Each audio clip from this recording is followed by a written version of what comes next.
नमस्कार दोस्तों, स्वागत है आपका रैंकर्स गुरुकुल यूट्यूब चैनल पे। और आज हम एक ऐसी शख्सियत से मिलाना चाहेंगे जिसने ना केवल सिलेक्शन लिया बल्कि अपने आप में एक इतिहास रचा। और उनकी कहानी जब आप सुनोगे तो आपको लगेगा कि हाँ, वास्तव में मैं भी कुछ कर सकता हूँ या मैं भी एक रैंक ले सकता हूँ। जिन्होंने इस पूरे देश भर में वास्तव में इतिहास रचा और अपने माँ बाप का और अपना नाम रोशन किया। स्वागत करते हैं all India second rank CPO में सागर मिश्रा का। धन्यवाद सर, आपका बहुत बहुत शुक्रिया मेरा यहाँ पर स्वागत करने के लिए। और मैं आपका बहुत बड़ा आभारी हूँ कि आपने इतना बड़ा मौका दिया मुझे मेरे शब्द रखने के लिए। जय हिंद दोस्तों। और मेरे भाई, जैसा कि सर ने बता दिया कि ऑल इंडिया रैंक 2 सागर मिश्रा हमारे साथ हैं, तो इनके बारे में एक छोटी सी बात बता दूं। इनकी स्टोरी बहुत ही इंस्पिरेशनल होने वाली है और ये पॉडकास्ट हमारे लिए और आपके लिए सबसे बेस्ट पॉडकास्ट होने वाला है। जितने एक्साइटेड आप हैं उससे कई गुना ज़्यादा एक्साइटेड हम लोग भी हैं, ठीक है, क्योंकि सागर हमारे कॉम्बो बैच के स्टूडेंट है और बहुत सारी बातें जो हैं आज निकल कर आने वाली हैं, ठीक है। तो स्वागत, कैसा फील कर रहे हैं आप? सर, काफ़ी अच्छा लग रहा है कि मैं एक जॉब हासिल कर पाया अपनी ज़िंदगी में। आपने जॉब हासिल नहीं किया है, आपने ऑल इंडिया रैंक 2 हासिल किया है। जी सर। सिलेक्शन में और रैंक में ज़मीन आसमान का फ़र्क होता है। सिलेक्शन मेहनत से आती है लेकिन रैंक कड़ी मेहनत से आती है। जी सर, ये आपका आशीर्वाद है कि सर मैं रैंक हासिल कर पाया और ये मेरा सौभाग्य है कि मैं आपका एक छात्र था। और सर, इससे बड़ी बात मेरे लिए सर एक रोज़गार हासिल करना था। रैंक ठीक है सर, बट सबसे बड़ी बात मेरे लिए एक रोज़गार था, क्योंकि उस रोज़गार की सर मुझे बहुत ज़्यादा ज़रूरत थी। तो सागर, सबसे पहले जब रिजल्ट आया तो किसने रिजल्ट देखा और कैसी आपकी फीलिंग्स थी? सर, रिज़ल्ट आया था तो सबसे पहले मेरा बड़ा भाई है, मेरे कज़िन है, उन्होंने देखा तो उन्हें बिलीव नहीं हुआ कि यही वही सागर मिश्रा है। तो उन्होंने मेरी डेट ऑफ बर्थ पूछी कि डेट ऑफ बर्थ बता, तो मैंने उन्हें डेट ऑफ बर्थ बताया। तो फिर उन्होंने मुझे बताया कि मेरी जो रैंक है वो सेकंड है। तो मैं अपने पिताजी के पास गया जल्दी से कि मैंने उन्हें बताया कि मेरी ऑल ओवर इंडिया रैंक 2 है। तो पिताजी ये बोले कि बस ये बताओ कि नौकरी का हिसाब क्या है, कि जॉइनिंग लेटर कब आएगा। तो ये सारी चीज़ें थी सर। तो बड़ी खुशी हुई सर उसके बाद कि ऑल ओवर इंडिया रैंक 2 बनी है। तो और उससे बड़ी खुशी ये थी कि मैं अपने माता पिता के लिए कुछ कर पाया सर। तो सागर, आप किस चीज़ को सबसे बड़ा फैक्टर मानते हो? कौन सी ऐसी चीज़ है जो आपके सिलेक्शन में, आपकी रैंक में सबसे बड़ा रोल प्ले किया और आपको मोटिवेशन, जो सबसे बड़ा मोटिवेशन आपके लिए रहा, वो क्या है? सर, वो मेरे पिताजी का और माताजी का था। इतनी सारी असफलताएं होने के बाद भी उनका जो विश्वास था मेरे ऊपर, वो सर नहीं डगमगाया और उसने कहीं ना कहीं सर मुझे और मजबूती दी और मेहनत करने के लिए मजबूर कर दिया। और सर मैं आज सर सेलेक्ट हो गया, चयन हो गया सर मैं। तो थोड़ा सा आप अपने फैमिली बैकग्राउंड के बारे में बताएंगे? सर, मेरे फैमिली में 3 सदस्य हैं सर। मेरे पिताजी हैं सर, वो किसान हैं, और मेरी माताजी हैं, वो सर हाउस वाइफ है, और सर तीसरा मैं हूँ सर। है ना। तो आप एक किसान फैमिली से बिलोंग करते हो, तो आपने तैयारी की शुरुआत कैसे की? सर, मैं शुरुआत से एक डिफेंस एस्पायरेंट रहा हूँ। मैं 6-7 क्लास में था सर, जब से मैं ट्रक मूव करते थे सर, कैंट एरिया से, आगरा से लखनऊ वगैरह। तो आगरा से मेरठ। तो वो मेरा जो सर स्कूल था, सरकारी स्कूल था सर, वो रोड के किनारे था। तो मैं जब उसको पार करता था तो कभी सर मुझे दिखते थे आर्मी के ट्रक जाते आते हुए। तो मेरा तभी से मन था सर मुझे एक डिफेंस ज्वाइन करना है सर। तो गांव में ऐसा था सर कि कोई पर्टिकुलर डायरेक्शन नहीं थी कि आपको क्या करना है क्या नहीं करना। तो मैंने 10th किया सर, उसके बाद मुझे पता नहीं था कि क्या करना है। तो मैंने उसके बाद सर डिप्लोमा किया, उसके बाद सर मैंने बीटेक करा। देन सर मैं एप्लीकेबल हुआ CDSE वगैरह के लिए। इससे पहले भी सर मैंने 12th बेसिस पे जो एग्ज़ाम होते हैं, क्योंकि जो डिप्लोमा होता है सर वो इक्विवेलेंट होता है 12th के। तो मैंने एयरफोर्स और नेवी का एग्ज़ाम दिया था सर। तो अनफॉर्चुनेटली मेरा सर जो नेवी का मेडिकल था, मैं उसमें आउट हो गया था दांतों की वजह से। और सर एयरफोर्स में मैं फिजिकल आउट था। मेरे भाई, बहुत सही कहते हैं कि इंसान को सपने देखने चाहिए, क्योंकि देखो, एक छोटी सी बात जो बचपन में इन्होंने देखा था आर्मी के ट्रक्स को जाते हुए, और वो उनके जहन में बैठ गया कि बस भाई मुझे भी यही वर्दी चाहिए और मुझे भी इसी तरीके से देश की सेवा करनी है। और उसके पीछे जब ये बड़े हुए, जब ये सशक्त हुए, तो इन्होंने अपनी पूरी एनर्जी लगा दी। कई चीज़ें हम अपने आसपास देखते तो हैं, लेकिन हम उसको कंसिडर अप नहीं कर पाते हैं। हमारे आसपास हर कुछ होता है, लेकिन अपने जीवन में उसे उतार नहीं पाते हैं।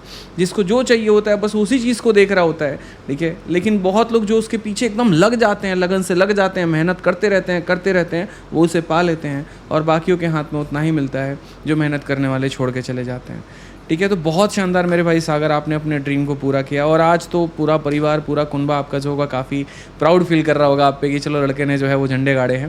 तो आदित्य, कई बार मतलब ये सुनते हैं हम कि सरकारी स्कूल में पढ़ करके, मतलब कई बार बोलते हैं ना, मेरी पढ़ाई तो सरकारी स्कूल में हुई है, सरकारी में। वरना मैं पता नहीं क्या कर दे। दे तो इन्होंने देखो सरकारी स्कूल में पढ़ाई करके, है ना, और ऑल इंडिया सेकंड रैंक हासिल की। सरकारी स्कूल में आपने कब तक पढ़ाई की? सर सिंस माई 5th मैं सर सरकारी स्कूल में ही पढ़ा हूँ। उससे पहले भी सर 2-3 क्लास मेरी सरकारी से हुई है। उसके बाद सर मैंने डिप्लोमा किया है सरकारी से। उसके बाद सर 10वीं तक आप सरकारी स्कूल में जी, थे? फिर उसके बाद सर मेरा डिप्लोमा भी सरकारी हुआ है। और उसके बाद जो सर मैंने बीटेक करा है वो भी सरकारी से था। और मतलब इस लड़के का फेस देखो आप पहले कि साधन नहीं है इसके पास सर, समझ रहे हो बात को? साधन नहीं है, किसी भी तरीके से इसने अपने मुकाम को हासिल किया। उसके बाद ये आउट भी हो चुके हैं। नेवी में दांतों की वजह से हुआ था ना, मतलब दांतों का क्या था वो रीज़न? सर एक्चुअल में मेला क्लोजन कुछ करके होता है इनका मेडिकल वर्ड, उसका मतलब अलाइनमेंट ऑफ टीथ होता है, तो उसमें सर मुझे निकाल दिया था। और नेवी में दांतों की वजह से बाहर हुए हैं और उसके बाद आर्मी में फिजिकल की वजह से, एयरफोर्स में, सॉरी हाँ, फिजिकल में क्या किया? सर वो पुलअप्स होते हैं वो नहीं लगे थे सर मेरे। पुशअप्स ना, जी सर। ठीक है, पुलअप्स तो ऐसे खींचने हाँ, वाला हो गया। push-ups। ठीक है, कितने पुशअप्स बोले थे मारने को? सर 10th पुशअप्स बोले थे, तो 10 भी पुशअप नहीं मार पाए? सर नहीं मार पाया था उस टाइम। कितना स्लिम दिखता है सर, बताओ 10 भी पुशअप बुला लेते बढ़िया है, चलो सही है। मतलब अभी कितने पुशअप्स मार लेते हैं? सर अब तो मैं मार दूंगा 20-30। 20-30 मार दूंगा, मेरे से कंपटीशन लगा लो। चलो बढ़िया है। तो उसके बाद फिर लाइफ का जर्नी कैसा रहा? फिर उसके बाद सर मेरा बीटेक हुआ झांसी से। During my BTech sir family इतना सपोर्ट कर नहीं पा रही थी, तो मैंने एक न्यूटन क्लासेस करके था कोचिंग, मेरे सीनियर ने खोला था, उसको ज्वाइन किया सर मैंने पढ़ाने के लिए। तो वो थोड़ा बहुत मुझे सपोर्ट करते थे सर, उन्होंने बहुत सपोर्ट किया मुझे। फिर मेरा बीटेक कंप्लीट हुआ सर, तो एज अ डिफेंस एस्पायरेंट आप सबसे पहले CDSE चूज़ करते हैं देने के लिए। तो सर मैंने CDSE चूज़ किया।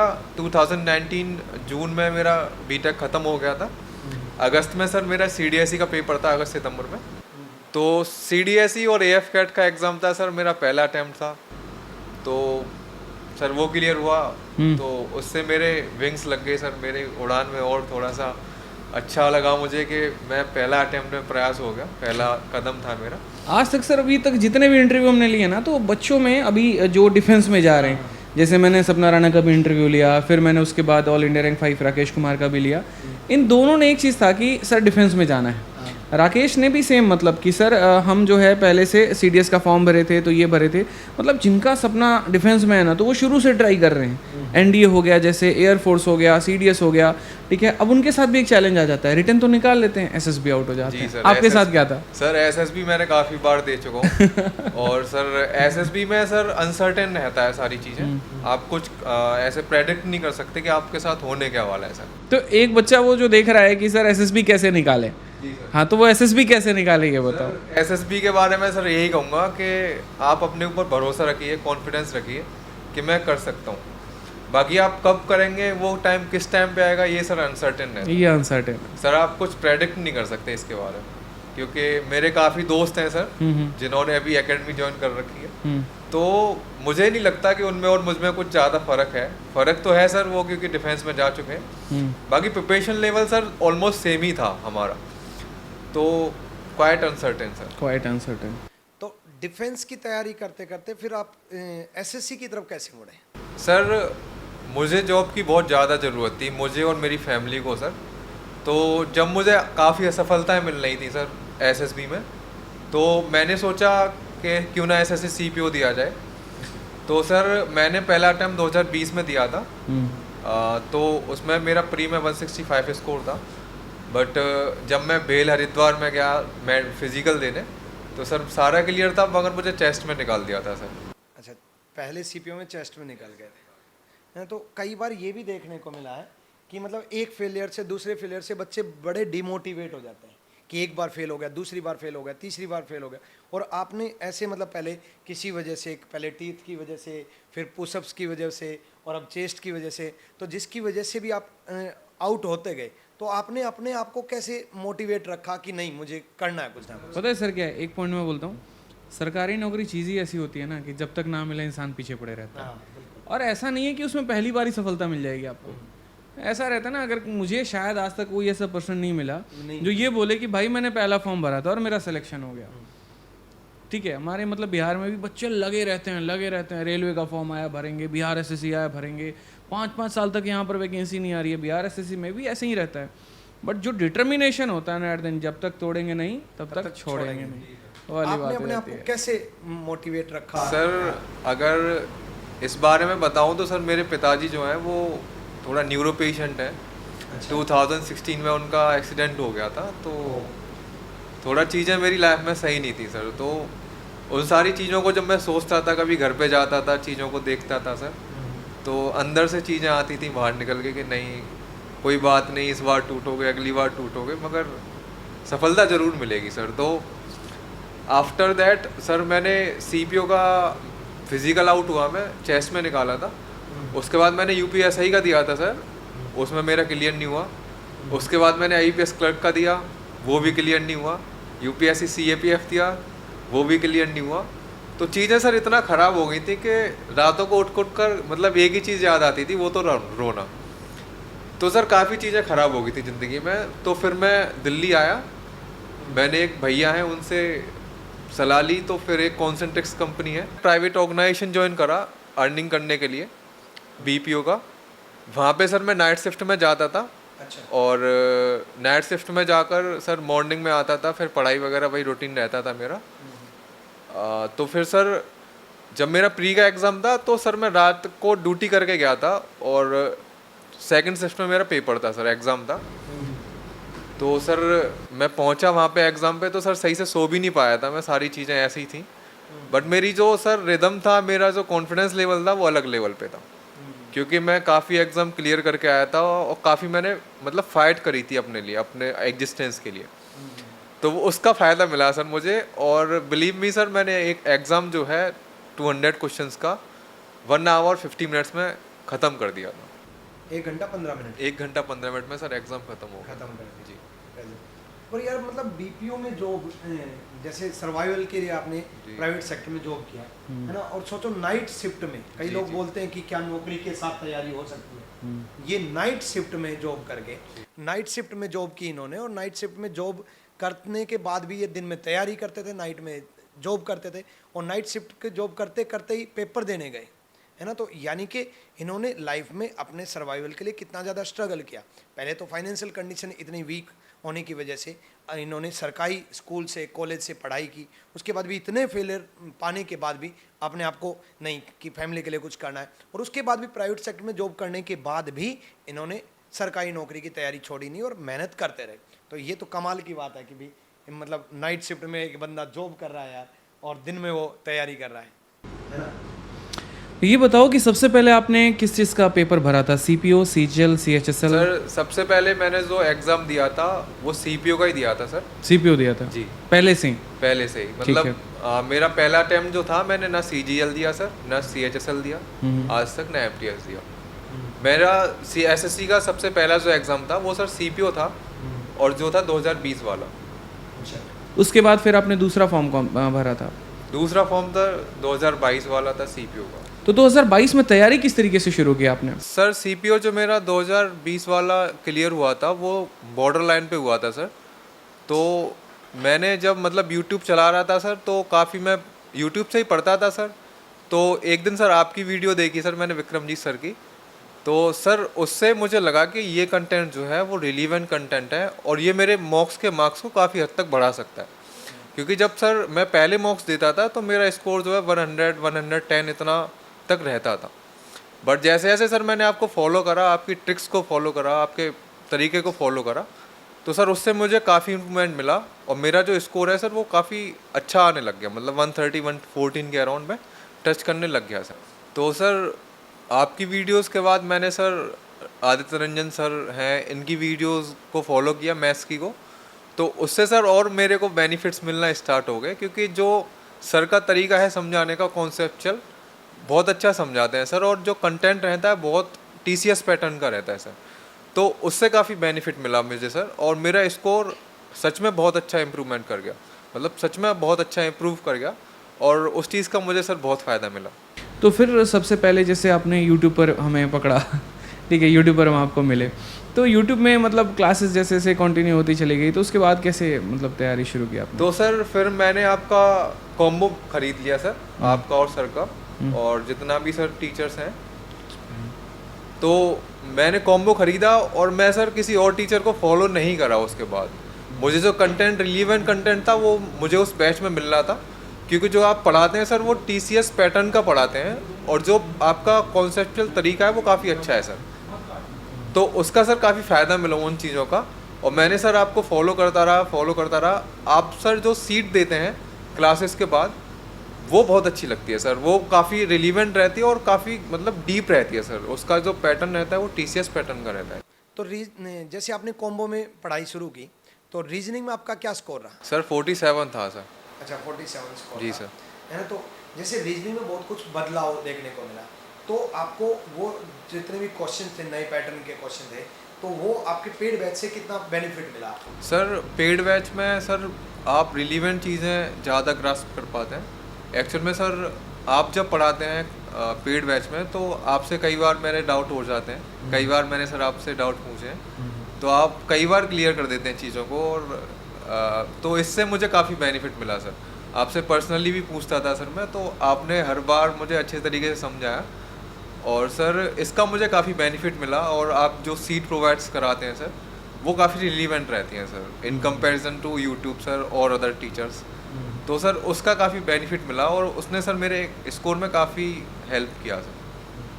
हाँ, तो आदित्य ऐसे ना कई मतलब बहुत सारे स्टूडेंट अपने से पूछते रहते हैं, कमेंट्स में भी और व्हाट्सएप पे भी, डाउट्स भी, कोशिश करते हैं हम ज़्यादा से ज़्यादा, बहुत सारे स्टूडेंट का जवाब नहीं भी दे एक हमारी चीज़ होती है ना, जैसे मैं बच्चों से बात करते रहता हूँ, तो उनका ये भी कहना रहता है कि सर आपके पास एटलीस्ट कमेंट पढ़ते तो हैं आप लोग, सुनते हैं, समझते हैं।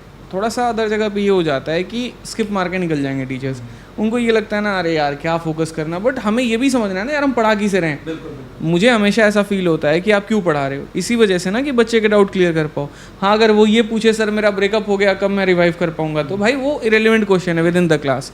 लेकिन अगर वो ये पूछ रहा है कि सर एक्सप्लेन करिए, रिपीट करिए, अगर वो टाइम से क्लास में बच्चा आया हुआ है, ये नहीं क्लास स्टार्ट होने के 10 मिनट के बाद आगे पूछ रहा है, ठीक है, तो अगर टाइम से आया, वो डेडिकेटेड है, हमें भी दिखता है कि कितने बच्चे डेली आते हैं, हम एप्लीकेशन पर बहुत फोकस कर रहे होते हैं, ठीक है, एक एक बच्चे का नाम तक भी कई बार रट जाता है, तो हम भी उसके ऊपर ज़्यादा फोकस करते हैं, ठीक है। अब पढ़ाने का तरीका भी सेम रहता है एप्लीकेशन पे, मध्यम मध्यम आराम से पढ़ाना है, और हर एक डाउट को मतलब क्लियर करना है, ये फोकस रहता है शुरू से ही, ठीक है। पर यार मतलब उस टाइम हमें थोड़ा अंदाजा होता ना कि आपकी सेकंड हाँ, तो हम और करते हैं मेहनत फर्स्ट रैंक ले गया। हम तो एक जनरल स्टूडेंट समझ रहे थे, जैसे बाकी के डाउट्स आते हैं, आते हैं, आपके डाउट्स क्लियर करने की कोशिश करते थे, ठीक है? मैं धमका भी देता हूँ कई बार सही रहता है।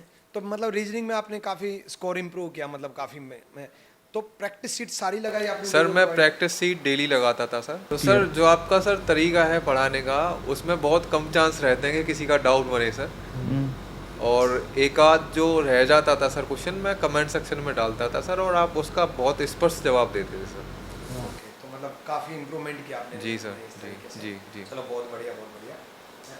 रीजनिंग में ना आजकल बहुत कुछ बदलाव होता जा रहा है, जैसे सीजल मेंस में भी अब रीजनिंग आ गई, तो नए टाइप के सवाल आ रहे हैं, खास करके बैंकिंग रीजनिंग इंट्रोड्यूस होती जा रही है, analytical reasoning, assumption, cause and effect, है ना। एनालिटिकल रीजनिंग मैं पूरी कोशिश करता हूँ कि बैच में बहुत डिटेल में कराएं, लेकिन उसमें कुछ पार्ट बच्चे का भी रहता है कि बच्चा भी सोच पाए, तो उसके लिए आज जो बच्चा तैयारी कर रहा है वो रीजनिंग को कैसे टैकल करें? तो सर सबसे पहले मैं ये कहूँगा कि जो आपके क्लास नोट्स हैं उनको बार बार रिवीजन करें सर, तो उससे काफ़ी चीज़ें क्लियर होंगी सर। अगर फर्दर उन्हें नीड्स पड़ती है, अगर उन्हें लगता है फिर ज़रूरत है, तो वो बैच में इनरोल कर सकते हैं, उससे उन्हें काफ़ी बेनिफिशियल होगा, उससे बहुत बेनिफिट होगा सर, वो उनके लिए काफ़ी बेनिफिशियल रहेगा। एंड और उन्हें कहीं जाने की ज़रूरत नहीं पड़ेगी सर रीजनिंग के लिए। यहाँ क्लास नोट्स रिवाइज करने से मतलब है जो एनालिटिकल रीजनिंग का जो पार्ट है ना, वो मैं वीडियोज़ के अंदर जो बोल रहा होता है ना, उसमें बहुत सारी एक्स्ट्रा चीज़ें बतानी होती हैं, वो दिमाग में ज़रूर रखना। चलिए, तो रीजनिंग की तो ज़बरदस्त तैयारी हो गई आपकी। मैथ्स की तैयारी कैसे की आपने, वो ज़रा बताओ। सर मैथ्स का आपसे जैसे मैं यूट्यूब से ही पढ़ता था सर, तो एक दिन सर अचानक से आपकी वीडियोस आ गई विक्रमजीत सर की, सर आपकी, तो मैंने वो चैनल खोल के देखा तो सर आपकी वीडियोस पड़ी हुई थी उसमें, तो मैंने क्लिक करा सर, 2 मिनट चली सर, मुझे रिलीवेंट कंटेंट लगा काफ़ी, तो मैंने सर आपको फॉलो करना स्टार्ट कर दिया। बट फिर मुझे लगा कि और ज़रूरत है मुझे कुछ और एक्स्ट्रा पढ़ने की, सीट्स लगाने की, तो आपके बैच में इनरोल किया सर मैंने, तो उससे मुझे काफ़ी बेनिफिट मिलना स्टार्ट हो गया था। मतलब कोई कॉम्बो बैच ही था ना अपना? जी सर। ठीक है। तो और कैसे, मतलब मैथ्स का इंप्रूवमेंट कैसे हुआ? जैसे पहली बार भी आपने सीपीयू दिया था, इस बार भी आपने सीपीयू दिया, कितना स्कोर था इस बार आपका? सर इस बार मेरा 48.25 था सर। 48.25 स्कोर था आपका, बहुत अच्छी बात है।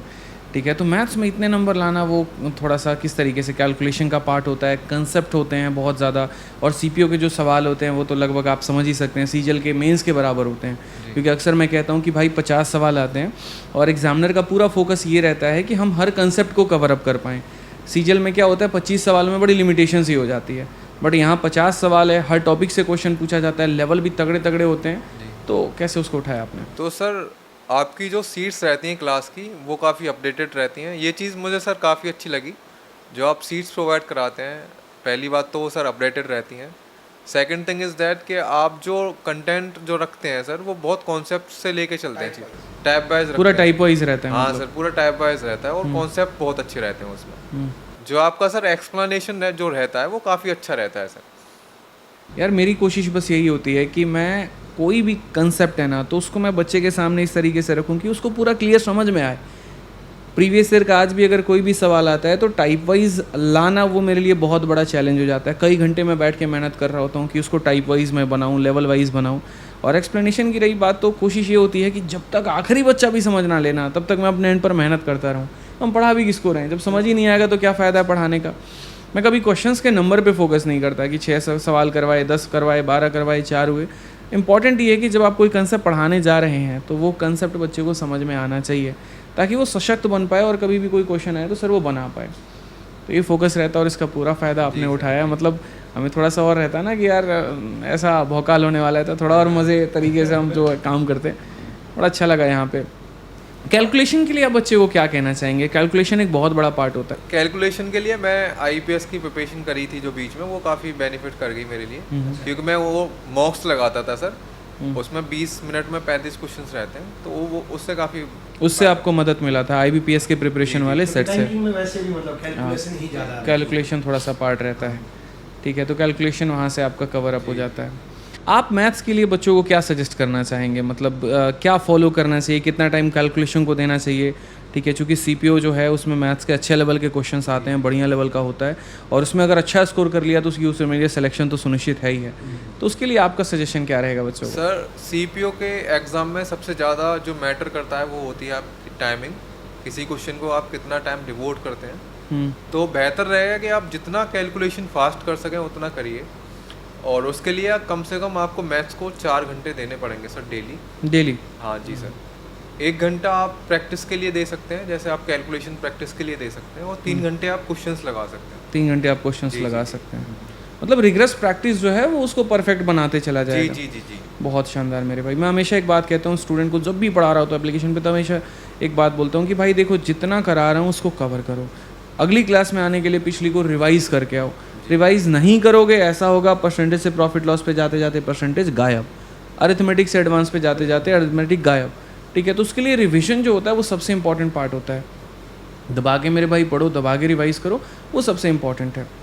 चलिए, तो अब भाई आपके फेवरेट सर एक प्रशांत सर हैं, उनकी बारी है। हाँ, तो सागर अब बात करते हैं इंग्लिश की, जो कि कहीं ना कहीं सीपीओ में सबसे बड़ा रोल प्ले करता है। मीन्स में अकेला इंग्लिश है, तो इंग्लिश में आपने किस तरीके से तैयारी करी, क्या क्या चीज़ें आपने की? सर आपके कॉम्बो बैच से मैं प्रिपरेशन कर ही रहा था, फिर मेंस में सर मैंने आपका स्पेशल जो बैच आया था दिसंबर में, वो ले लिया सर।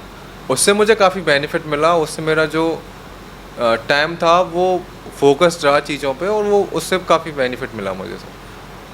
तो दिसंबर में जो सीपीओ मेंस स्पेशल आया था वो बैच जी आपने सर, लिया? जी सर, जी सर। तो कैसा लगा सारी चीज़ें पढ़ाई से रिलेटेड? सर उससे पहले जो मेरा स्कोर था वो 150 से नीचे ही आता था, क्योंकि सर मैंने आपका प्री बैच लिया था। फिर उसके बाद जब मैंने मेंस स्टार्ट करा तो मेरा सर स्कोर जो है वो बहुत हाई आने लग गया था, मतलब 160 170 क्रॉस करने लग गया था। ओके। तो जैसे आपने जो सबसे बड़ा एक हर्डल रहता है ज़्यादातर लोगों के लिए वो रहता है वोकेबलरी और कॉम्प्रिहेंशन का, जी तो सर। उस पार्ट के लिए आपने क्या ऐसा खास किया? सर आपकी सीट्स रहती थी सर एंटोनिम्स सिनोनिम्स की, वोकैब की, और वो काफ़ी बेनिफिट करी सर। और आपकी जो आपका तरीका था, टेक्निक्स थी जो बताने की चीज़ों को याद करवाने की, वो काफ़ी अच्छी लगी सर। तो उससे इजीली ग्रास्प कर पाता था मैं। हाँ, उस टाइम पे हमने संजीवनी की पीडीएफ भी आपको दी थी। जी, उस जी। टाइम पे बहुत सारी सीट वोकैब की दी थी, संजीवनी की पीडीएफ थी। और कॉम्प्रिहेंशन के लिए आपने किस तरीके से चीज़ें करी? सर आप जिस तरीके से रीडिंग कॉम्प्रिहेंशन करवाते हैं, पैराग्राफ को समझाते हैं, उससे काफ़ी चीज़ें इजी हो जाती हैं। इन मतलब चीज़ों को आप आसानी से आइडेंटिफाई कर सकते हैं। तो आप समझाते थे सर, फिर उसके बाद क्वेश्चन करवाते थे, तो वो चीज़ें बहुत अच्छी लगी सर मुझे। और उसके बाद में जो मैंने इतने सारे जो पीडीएफ दी थी पूरी प्रैक्टिस करी थी ना? जी सर, सारी प्रैक्टिस करता था सर मैं, चलो डेली बहुत लगाता बढ़िया। था सर। तो इंग्लिश में आपने जैसे शुरुआत से अगर हम देखें तो इंग्लिश शुरुआत से आपकी ठीक थी या आपने पढ़ने के बाद में बहुत चीज़ों को इम्प्रूव करा? सर शुरुआत से मैं सर यूपी बोर्ड से था, इंग्लिश से डर लगता था सर मुझे। बट जैसे जैसे सर इस प्रिपरेशन में स्टार्ट हुआ, मैं आपने थोड़ा सा और इजी कर दिया मेरे लिए चीज़ों को। इंग्लिश को इम्प्रूव करके आपने इतना मतलब एक बिल्कुल ज़ीरो लेवल से उठ के आपने और सिलेक्शन लिया, ऑल इंडिया रैंक 2 लाना, मतलब बहुत अच्छा भी फील होता है। बहुत बहुत बधाई आपको भी, बहुत गर्व महसूस हो रहा था उस टाइम पे। मैंने भी बहुत मेहनत करी थी यार, कभी किसी टाइम पे ऐसे ही हिंदी मीडियम से यूपी बोर्ड से ही पढ़ के, और सीपीओ मेंस में उस टाइम पे इतना सारा स्कोर किया, 195 मेंस का टॉपर रहा था मैं अपने टाइम पे। तो बहुत प्राउड फील होता है। और आप तो बिल्कुल ऐसे बैकग्राउंड से उठ के आए हो, दोनों का तो एरिया भी सेम है। और आप भी इस तरीके से उठ के आए हो तो बहुत अच्छा भी लग रहा है। और आपसे बात करते हुए ना एक वो फील आ रहा है, वो मेमोरीज ताज़ा हो रही हैं मेरी भी। तो बहुत अच्छा लगा। आपको बहुत बहुत बधाई, बहुत बहुत शुभकामनाएं आपको। आप जीवन में इसी तरीके से मतलब नई नई ऊंचाइयों को छुओ, बहुत ऊपर तक जाओगे आप। बहुत बहुत धन्यवाद सर, आपका आशीर्वाद रहा सर, तो बिल्कुल सब चीज़ें आसान होंगी सर। बस हमेशा बिल्कुल हमेशा बना रहेगा और आप जीवन में हमेशा खुश रहें, जी है ना। आपका जो टारगेट था कि एक रोजगार पाना परिवार के लिए, है ना, तो अब हम ये दुआ मांगेंगे तो हमेशा आपका पूरा परिवार खुश रहे। प्रशांत, एक बात और कि बच्चे मतलब बहुत सारे टीचर्स या बच्चे मैंने देखे हैं कि इंग्लिश में ना ग्रामर ग्रामर ग्रामर करते रहते हैं, लेकिन आपके बच्चे का रिव्यू हमेशा मैंने देखा है कि ग्रामर के साथ साथ उतना ही जोर बच्चा वोकैब और कॉम्प्रिहेंशन की तारीफ करता है। मुखर्जी नगर में भी कि वोकैब और कॉम्प्रिहेंशन पे उतना ही ज़्यादा ध्यान देते हैं जितना ज़्यादा बाकी टीचर्स ग्रामर पे ध्यान देते हैं। सर क्या है ना, जैसे मैं खुद हिंदी मीडियम से हूँ, अभी मैंने बताया, और हिंदी मीडियम से होने के बाद में ग्रामर में क्या है ना, फॉर्मूले या आप कहो कॉन्सेप्ट, वो कॉन्सेप्ट सीख जाते हैं हम लोग, नहीं, पॉडकास्ट में कॉन्सेप्ट तो सीख जाते हैं, लेकिन सारी जो दिक्कत आती है ना वो अल्टीमेटली आ जाती है वोकैब में, क्योंकि वो लगता है रटना पड़ेगा, लेकिन एक्चुअल में रटना थोड़ी ना होता है सर। उसके बाद में कॉम्प्रिहेंशन में तो लोगों को लगता है हम तो मीनिंग समझ ही नहीं पाएंगे। तो मैंने अपने प्रिपरेशन के टाइम से ये चीज़ देखी थी कि आखिरकार दिक्कत कहाँ आ रही है, और दिक्कत वहाँ पे थी। और इसीलिए आपने देखा होगा सर, जब भी हमारा मेंस का बैच आता है, मैं कॉम्प्रिहेंशन बैच का जो स्पेशल है ना उस तरीके से पढ़ाते हैं। तो स्पेशल बैच भी आता है कॉम्प्रिहेंशन का अलग से, वो इसीलिए आता है, और इसीलिए बच्चों का रिव्यू इस तरीके का आता है। सर जैसे अगर सीजीएल मेंस का देखो ना, लास्ट टाइम पैटर्न 45 में से 22 क्वेश्चन अकेले कॉम्प्रिहेंशन से आते हैं, और एरर डिटेक्शन के 3 क्वेश्चन आते हैं, और बच्चा पूरा टाइम क्या करता है, एरर डिटेक्शन सिर्फ यही करता रहता है। तो अल्टीमेटली एग्ज़ाम का जो पैटर्न है, एग्ज़ाम हमारा क्या डिमांड कर रहा है, हमें किस चीज़ को पढ़ने की ज़रूरत है, उस ज़रूरत को समझना सबसे ज़्यादा ज़रूरी होता है। और हम क्योंकि सर खुद पेपर क्लियर करके आए हैं, तो हमें एग्ज़ाम की नब्ज पता है कि एग्ज़ाम के लिए आखिरकार करना क्या है। तो हम वो ट्रेडिशनल टीचर तो है नहीं सर, हम नए आए, हमने एग्ज़ाम क्लियर करे, एक एक एग्ज़ाम सीजीएल सीपीओ सारी चीज़ें, उनकी नब्ज पकड़ी, और उनकी नब्ज एक्चुअल में सर इंग्लिश में वोकैब और कॉम्प्रिहेंशन है। नो डाउट ग्रामर का बहुत बड़ा रोल है, क्योंकि आपकी अंडरस्टैंडिंग बनेगी उससे, लेकिन सिर्फ एरर डिटेक्शन पे लगे रहते हैं। 90% सर स्टूडेंट सारा टाइम वही निकाल देते हैं, और वहाँ पे गलती होती है। सर स्ट्रेटजी जो कहते हैं ना बार बार कि स्ट्रेटजी की बहुत बड़ी वैल्यू है, तो स्ट्रेटजी की वैल्यू यहीं पे आती है कि आप क्या पढ़ रहे हो और कैसे पढ़ रहे हो। सर जो द इंडियन एक्सप्रेस है वो थोड़ा सा सिंपल है और आसानी से समझ में आ जाती है उसकी जो लैंग्वेज है। द हिंदू जो है सर वो थोड़ा सा यूपीएससी ओरिएंटेड है, तो सर इतना जल्दी समझ में नहीं आता सर उसका जो लैंग्वेज है। हाँ, ये रहता ही है। मैंने भी द हिंदू जब यूपीएससी की तैयारी मैंने करी थी एक टाइम पे, तो उस टाइम पे पढ़ा था एक्चुअल में। उसमें क्योंकि थॉट्स वाला जो पोर्शन है ना, वो उनका बहुत अच्छा है, तो यूपीएससी वालों के लिए मतलब बहुत शानदार है। हाँ, लेकिन एसएससी के टाइम पे कहीं ना कहीं मैंने भी द इंडियन एक्सप्रेस को ही मतलब फॉलो किया था। थोड़ा सा आसान रहता है, अच्छा लगता है पढ़ने में, और वोकैबुलरी रिलेवेंट है। बिल्कुल आपने अच्छा पॉइंट बताया। जी सर। तो भाई सागर ने जैसे बताया, यहाँ पे मैं सभी लोगों से भी बोलना चाहूँगा कि आप सभी लोगों को भी, जो पेरेंट्स ने आप पे भरोसा दिखाते हैं, हर किसी के पेरेंट्स, उस भरोसे को बनाए रखना है। जिस तरीके से सागर ने मेहनत करके रैंक 2 हासिल की, उसी तरीके से आपके पेरेंट्स ने जो आप पे भरोसा किया है, उस भरोसे को बनाए रखें, मेहनत करें, कड़ी मेहनत करें, और पेरेंट्स को प्राउड फील कराना है एक दिन। इस कसम लेके आप अपनी पढ़ाई करें और बिल्कुल इधर उधर नहीं भटकना है। एकदम फोकस्ड होके, जिस तरीके से सागर ने हर चीज़ पे एकदम फोकस्ड होके, क्योंकि उनको पता था कि जितना भरोसा उनके पेरेंट्स ने उन पे किया है, उनके लिए बहुत ज़रूरी हो जाता है कि वो उस भरोसे को बनाए रखें और कुछ करके उनको दिखाएं। तो असफलताएं मिलती रहती हैं, चीज़ें आती रहती हैं, जाती रहती हैं, लेकिन वो भरोसा, पेरेंट्स ने जो भरोसा आप पे दिखाया, वो आपका बनाए रखना है आपको, और मेहनत करके आप लोगों को भी एक दिन रैंक हासिल करके इसी तरीके से यहीं पे हमारे साथ में एक दिन पॉडकास्ट आप लोगों को भी ज़रूर देना है। तो बहुत ही मज़ेदार इंटरव्यू आ रहा है मेरे भाई। कुछ थोड़े से पर्सनल सवाल मेरे आपसे रहेंगे, क्योंकि वो भी ज़रूरी है।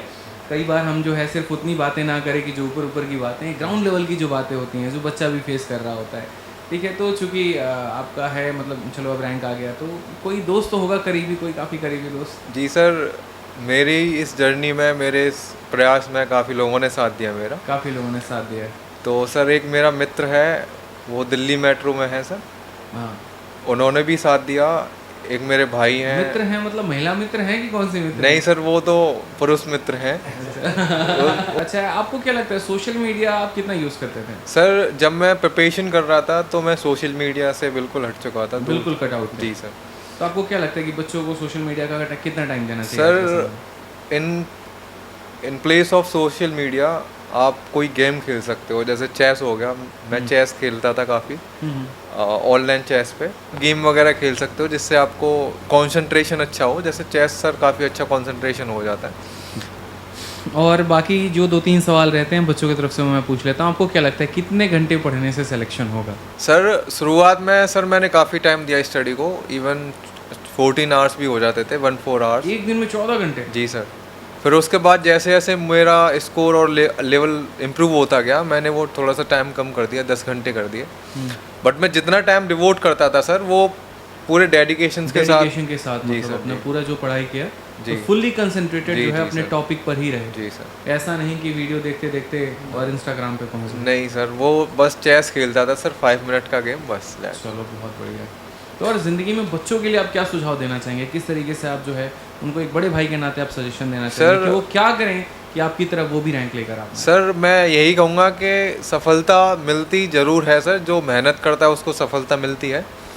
वो थोड़ा सा किसी को 1 साल पहले मिल जाती है, किसी को थोड़ा सा लेट मिलती है।